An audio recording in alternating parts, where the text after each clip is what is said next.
आता आपण तिसरी क्वालिटेटिव्ह प्रॉपर्टीची रिव्हिजन घेऊया. The name of third qualitative property is depression in freezing point. शब्दाचाच अर्थ आहे फ्रीजिंग पॉइंट काय होतो, डिप्रेस होतो म्हणजे डिक्रीज होतो. कोणाचा? सोल्युशनचा. बरोबर, सोल्युशनचा फ्रीजिंग पॉइंट डिक्रीज होतो. आता क्वालिटेटिव्ह प्रॉपर्टी मध्ये फ्रीजिंग पॉइंट हा शब्द आहे, त्याची पहिल्यांदा आपण डेफिनेशन बघूया. बोर्ड एक्झाम याच्या अगोदर सुद्धा जसा बॉइलिंग पॉइंटची 1 मार्काला डेफिनेशन विचारली जाते त्याची फ्रीजिंग पॉइंटची सुद्धा विचारू शकता. फ्रीजिंग पॉइंटची डेफिनेशन अतिशय सोपी आहे. It is the temperature. Freezing point म्हणजे काय? टेम्परेचर आहे. कसला आहे? ॲट विच, त्या टेम्परेचरला liquid and solid are in equilibrium. The temperature at which liquid and solid are in equilibrium and the two phases have the same vapour pressure. म्हणजे लिक्विडचं vapour pressure जेवढं असतं तेवढंच सॉलिडचं वेपर प्रेशर असतं. आणि ते टेम्परेचर म्हणजे कोण आहे तर फ्रीजिंग पॉइंट. पुन्हा एकदा डेफिनेशन इझिली बघ. The temperature at which liquid and solid are in equilibrium and the two phases म्हणजे सॉलिड आणि लिक्विड, सॉलिडचं लिक्विड मध्ये होणं, लिक्विडचं सॉलिड मध्ये होणं, हे जे काय सायमल्टेनियसली चालू असतं, या दोन्ही फेजेसचं वेपर प्रेशर कसं असतं? सेम असतं. ते टेम्परेचर म्हणजे कोण? वेपर फ्रीजिंग पॉइंट आहे. बरोबर, इथं सुद्धा जसं आपण बॉइलिंग पॉइंट एलिव्हेशन मध्ये कंपॅरिझन केलेलं त्याचप्रमाणे इथं सुद्धा कंपॅरिझन करायचं आहे.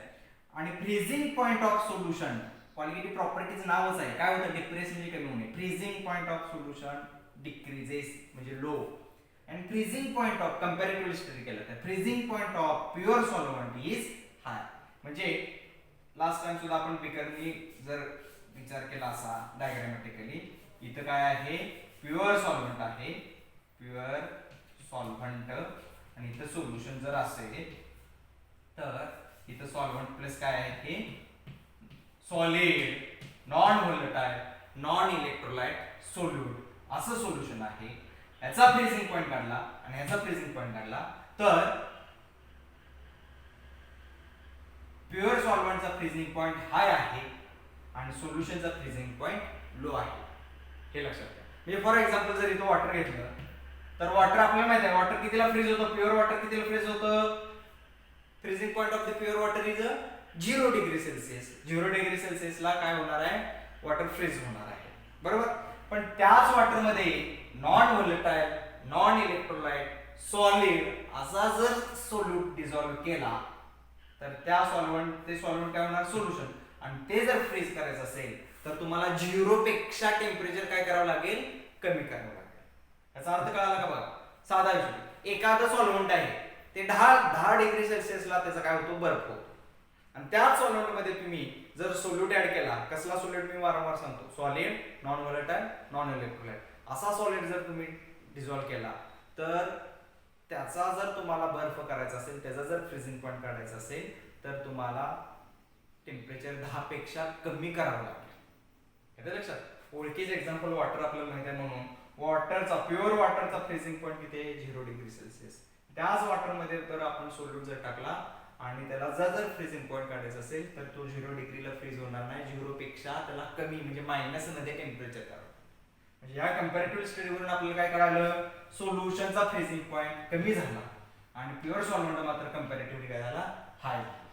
बरोबर, आणि मग क्वालिटेटिव्ह प्रॉपर्टी रिप्रेझेंट केले. Delta TF is equal to T0F, T for temperature, freezing point of the pure solvent, F for freezing point. T0F minus जास्त कोण आहे? हाय क्वांटिटी कोण आहे? सॉल्व्हंट. मोठ्या संख्येतून लहान संख्या मायनस होते म्हणून T0F मायनस TF. हा फरक म्हणजे कोण आला? तर डिप्रेशन इन फ्रीजिंग पॉइंट. हा फॉर्म्युला, बेसिक फॉर्म्युला आला, क्वालिटेटिव्ह प्रॉपर्टीचा बेसिक फॉर्म्युला आला कंपॅरेटिव्ह स्टडी करताना प्युअर सॉल्व्हंट आणि सोल्युशनचा. प्युअर सॉल्व्हंटचा फ्रीजिंग पॉइंट जास्त आहे, इथे लिहिले आपण, आणि सोल्युशनचा फ्रीजिंग पॉइंट लो आहे, इथे लिहिले. या दोघातला फरक म्हणजे कोण आलं? तर डिप्रेशन इन फ्रीजिंग पॉइंट. आता रिलेशन कडे जाऊया. सोल्यूटच्या मोलर मास आणि क्वालिटेटिव्ह प्रॉपर्टीचं काय रिलेशन आहे? Relation between molar mass of solute and freezing point depression, depression in freezing point. इथं सुद्धा आपल्याला जसं आपण बॉइलिंग पॉइंट एलिव्हेशन साठी सोल्युशन कसं घेतलेलं? मोलॅरिटीतलं. इथं सुद्धा अभ्यासताना सोल्युशन कोणतं घेत आहे? मोलॅरिटीतलं. आणि मग qualitative property is directly proportional to the molality. Delta TF is directly proportional to the small m. Delta TF is equal to KF m, where m means molality of solution and KF means it is a proportionality constant. It is also called as a cryoscopic constant. शब्द लक्षात ठेवायचे. KB means evoloscopic constant, KF means cryoscopic constant. MCQ ला विचारू शकतात. आता हा formula तयार झाला.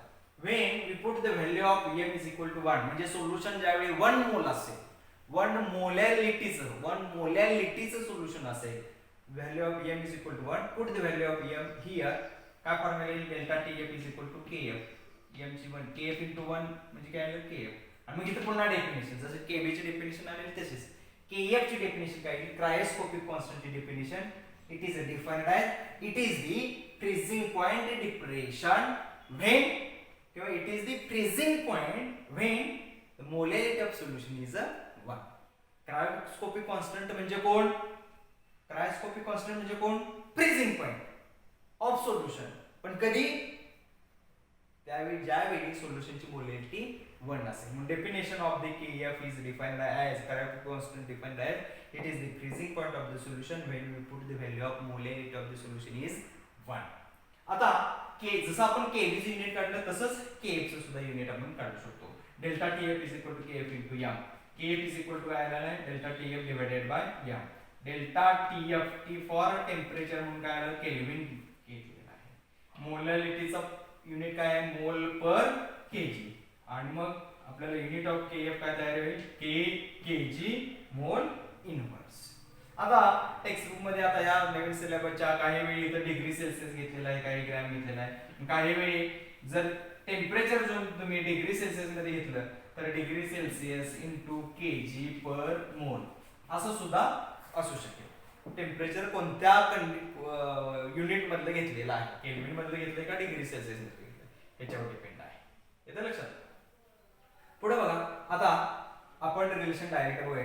Delta TF is equal to KF m. m means molality. आताच मी दुसऱ्या क्वालिटेटिव्ह प्रॉपर्टी मध्ये मोलॅलिटीची कन्सेप्ट क्लिअर केलं. पुन्हा एकदा सांगतो. Molality is defined as number of moles of solute dissolve in 1 kg of solvent. Number of moles of solute कसे काढायचे? Mass of solute divided by molar mass of solute. Mass of solute means W2, molar mass of solute means M2. आणि सॉल्व्हंटचं mass म्हणजे काय आलं? W. मास म्हणजे W1 solvent साठी 1 आहे. बघा, number of moles of solute W2 divided by mass upon molar mass W2 M2 आणि सॉल्व्हंटचं मास म्हणजे आलं W1. Put the value of this molality in given formula. Delta TF is equal to KF into m. Delta TF is equal to KF. m ची value आहे W2 M2 W2 divided by M2 into W1. जर M2 आपल्याला calculate करायचं असेल बघा inversely proportional आपण म्हणून मी वारंवार सांगितलेलं आहे.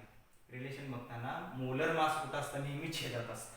क्वालिटेटिव्ह प्रॉपर्टीच्या कंपॅरेटिव्ह छेद इनव्हर्सली प्रोपोर्शनल. M2 जर काढायचं असेल M2 बरोबर चिन्हाच्या पलीकडे MT is equal to KF W2 divided by delta TF W1.